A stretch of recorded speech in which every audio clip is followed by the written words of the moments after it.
I want to thank my colleagues in the legislature for working this through. Many of them have worked on it for many years. I especially want to thank Senator Flanagan for his help and his team's help.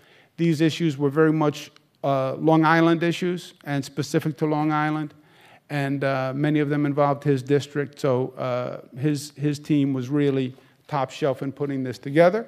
And with that, I will turn it over to my friend and colleague, Senator John Flanagan. Senator. Thank you.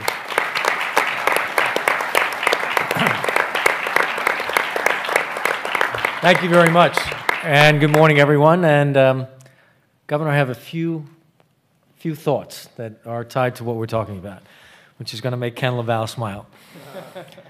Now, you're going to have to do this, and I have a whole audience, so I'm going to put you on the spot. Today is my mother's birthday. Oh. All right? And you just talked about me going to federal prison. What is that all about, okay? I'm going to give you her phone number, and you're going to call her and wish her a happy birthday. All right. All right? My pleasure. That's my pleasure. So welcome to Stony Brook. Thank you to Stony Brook University for their hospitality.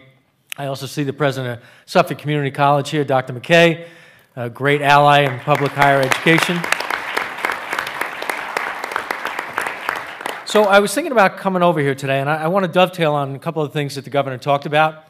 A lot of you probably can't see this, but I have on what would be described at a minimum as an antiquated tie. This is one of my dad's old ties. This is almost 50 years old. And I'm not wearing this for political purposes, but it is basically elephants that are on the tie. So arguably it's a GOP tie, but there is not one natural fiber in this tie. So if somebody puts a match near me, I could actually blow up. But I was thinking about my father had served in the legislature from 1972 to 1986, and in line with what you said about Shimon Peres and others, I don't know why I remember this, but I do remember this.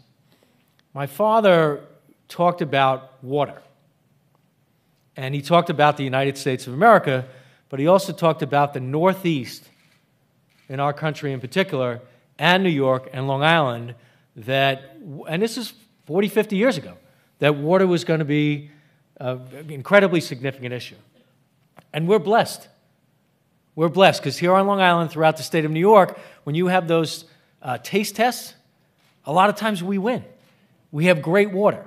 And I think one thing that is really in line with what we're talking about that gets overlooked is when I look at all the bills that I pay, and I'm no different than anybody else, property taxes, PSC&G, National Grid, whatever it may be, the cheapest thing that I pay for is water, which is an incredible blessing.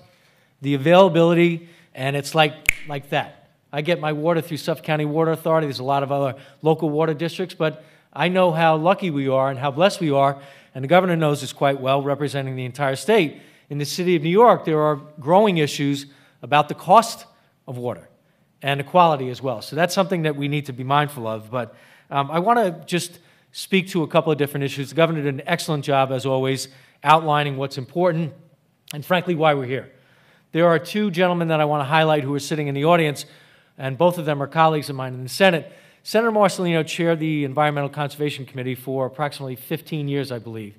And he was outstanding in his capacity as chair of that committee. Not an easy committee.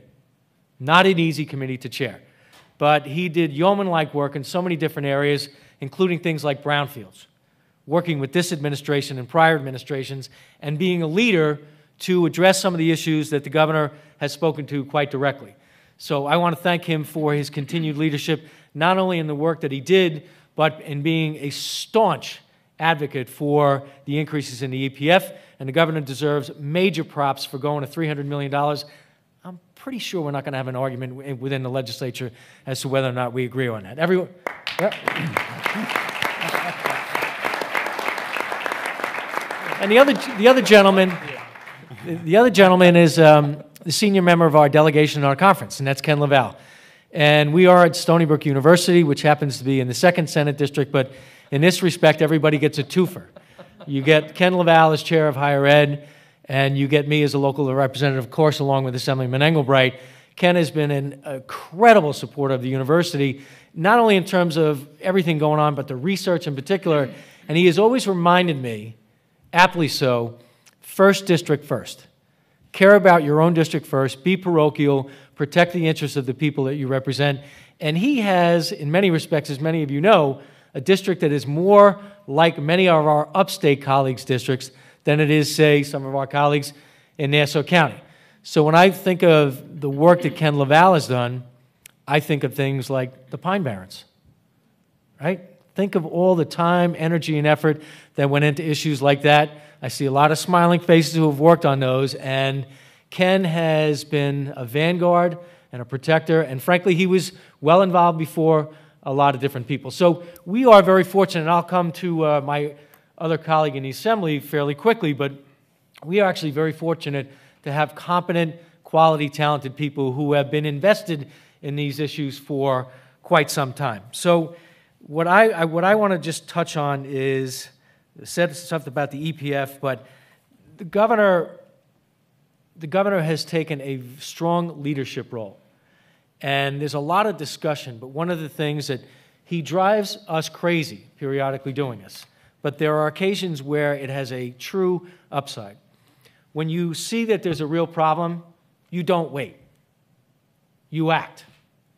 And I believe, I'm not as familiar with the town of Orleans, but I know in Hoosick Falls, Senator Marchione, who's our colleague up in the Saratoga area, has met with the governor and administration officials, and there's a lot of talk about who may be to blame for things. Reality is, he doesn't care, I don't care. What we really care about is how do we protect the people in those communities?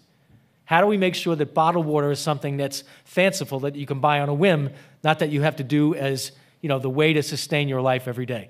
So I give the governor strong credit for that, and I think we will find resolution on that. The governor mentioned $6 million in the budget, so at least I know that's going to be part of the final budget. I don't know what else is going to be in the rest of the budget, but that's certainly going to be in there. So we are partners. We are partners with our colleagues in local government, and it's kind of ironic to describe Nassau and Suffolk County as local government. They are huge entities, and we need to work with them on a lot of different things. I pledge on behalf of our conference and my colleagues who are here to work in a very concerted, bipartisan, diplomatic way to get these things done. And this is real life. When you get right to it, I'm looking at people. I see Lee, who works with the university, the head of nursing. Imagine if you had a hospital and you had no water. What the heck would you do? Those are things that we really need to think about.